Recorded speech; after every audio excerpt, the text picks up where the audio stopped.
Pamene tili munyengo ya zakumunda, pamene anthu ali kalekileki kuchita madongosolo aliwonse kunena kuti zakumunda momwe tikulandira mvulayi chilichonse chikhale chikuyenda bwino.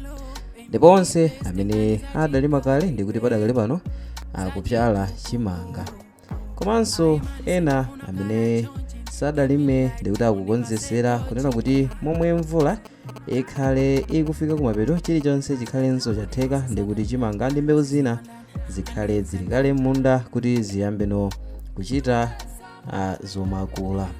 So mvulayi ikufika m'madera osiyanasiyana monganso mosiyanasiyana, ndipo madera wena alandira mvula mwachangu, wena akulandira pano, ena sadalandire nkomwe akudikirira kunjira kuti mvula igwa liti.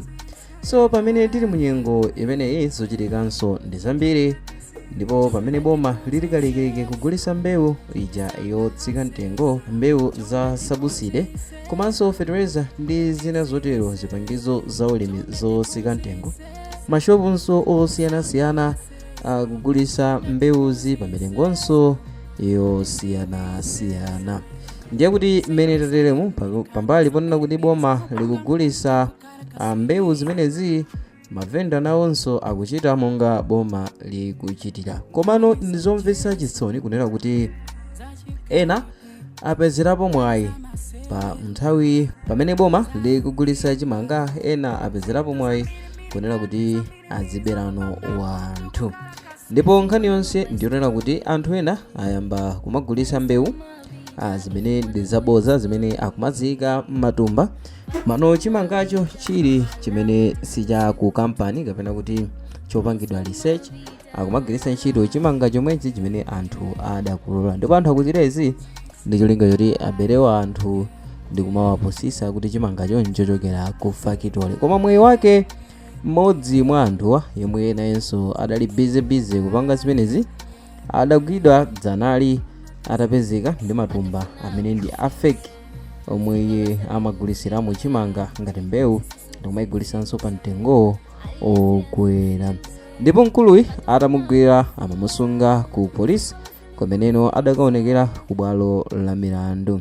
Ndipo ku bwalo la milanduku adakaonekera lero lomwe kumeneno bwalo la milandu limamva mlandu, ndipo mkuluyi atamufunsa mlandu sadaukane wauvomera. Ndipo malo mwake first grade magistrate kumeneko kuchitipa amene amaweruza mlandu achita order mkulu yemwe adagwidwa yemwe dzina lake ndi Chimwemwe Mtambo amene ndi azaka 28 kunena kuti malingana ndi mlandu wawo apereke chindapusa chokwana 4.5 million kamba kogulitsa mbewu ya chimanga yonamizira boma limeneli lachitipa.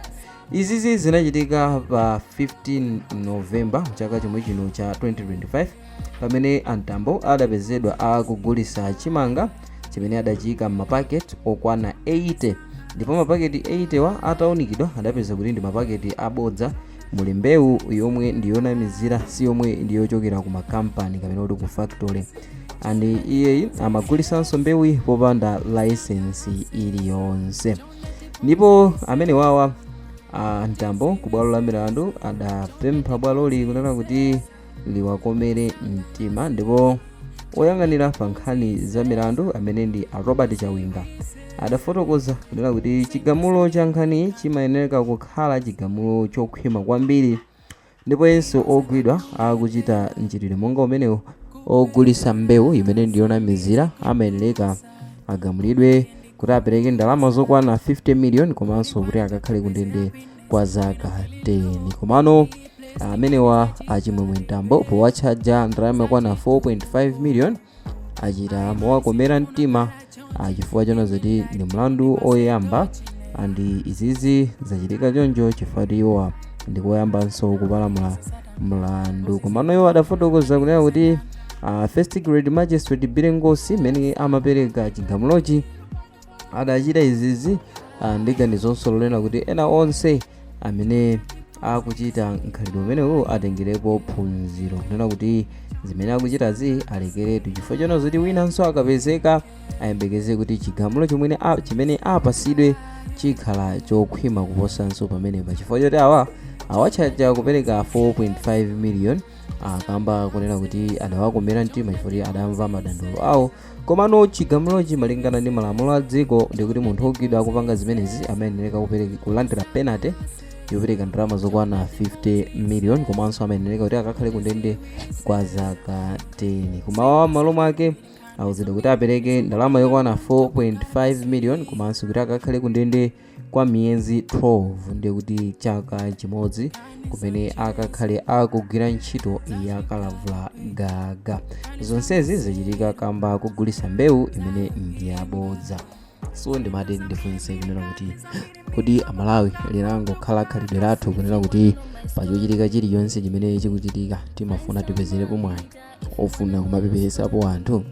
Nanga njiyani chimene chikupezerapo mwayi munyengo imene boma likugulisa mbewu komanso mavenda akugulisa mbewu, wina ndi umabweretsa mbewu yake yopakira imene adayipanga ku nyumba kwake osatinso yochokera ku kampani, mbewu imene wasakanizamo mbewu zosiyanasiyana zimene sizili certified and certified seeds ndikumabweretsa pansika. Komanso mwina tione pamene patinene kuti akakatha kusakhalanso koyamba, ndiye kuti mkuluyi ili lingokhala tsiku la tsoka lake, komano ndiye kuti adayamba mpaka ndithu chifukwa pofika powalimba mtima komachita zimenezi nkuyika mapakeji, ndiye kuti adachitapo nthawi yake zinamuyenderapo, ndi chifukwa chachizolowezi nino wagwidwa. Komano ndimafuna ndinene kuti ngati dziko tikupanga zinthu zomvetsa chisoni kamba kunena kuti mu nthawi iyi pamene tikupanga zochita zakumunda si nthawi yomapezerapo mwayi kuti tizipeperesa anthu ena. Amalawi tinatani kodi? Khalidwe lathu pena pake lafika pochititsa manyazi kunena kuti anthu ambiri salingalira za anzawo. Choncho ndiye kuti mbewu inso mwina imagulisidwa pa mtengo okwera kwambiri, anthu amagulisidwa pa mtengo okwera kwambiri. Koma mbewu ya chimanga imene ili ikupezekanso pansika mwa mavenda imene ndi chimanga chake tikumagula nkumakagaya, wina nkumachipaka penti ndikuyika mapepala ndikuchita package ndikumanamiza anthu kuti ndichochokera kwa kampani. Zinthu zosayenera, zinthu zochititsa manyazi kwambiri kuti ngati dziko tikupanga zinthu monga zimenezi. So ndimafuna ndimve maganizo anu kudzera mu comment section kuti niyo nkhani ngati imene mukuiona bwanji, kuti ngati dziko tikuyendesa bwanji zinthu zathu. Ndi chifukwa chani anthu amene amafuna kuononga zinthu zabwinobwino akuchulukirabe mdziko lino la Malawi? Nanga tinene kuti zimenezi zilekeke, kuti mwina mbiri ya dziko lino isapitirire kuda chifukwa cha anthu amene amapanga ziganizo zawo zopusa. Tichite motani? So through comment section ndi pomwe tingaziwire komanso kumva stand yanu, komanso ndi momwe iniyo maganizo anu alili pa nkhani zonga ngati zimenezi, chifukwa tinene zona ndi nkhani zomvetsa chisoni. Kunena kuti wena akupezerapo mwayi mu nthawi imene anthu ena akufuna kugula mbewu yotsika mtengo ndikumawapangira mbewu zimene zili zosavomerezeka, ndikumawapusisa ndikuwagulisa chimanga chimene akanatha kungogula pa venda wina yemwe mwina chimanga chamagulisa ndi ganizo loti atani achire anthu ena agayise kapena agulise ntchito pofuna kupezera chakudya, wina ngumakachika mapackaging kuti azipeperesa anthu ngumawanamiza kuti nchaku stolo ndicho lingati anthu akopeke pamapeto pakenso awabere ndalama.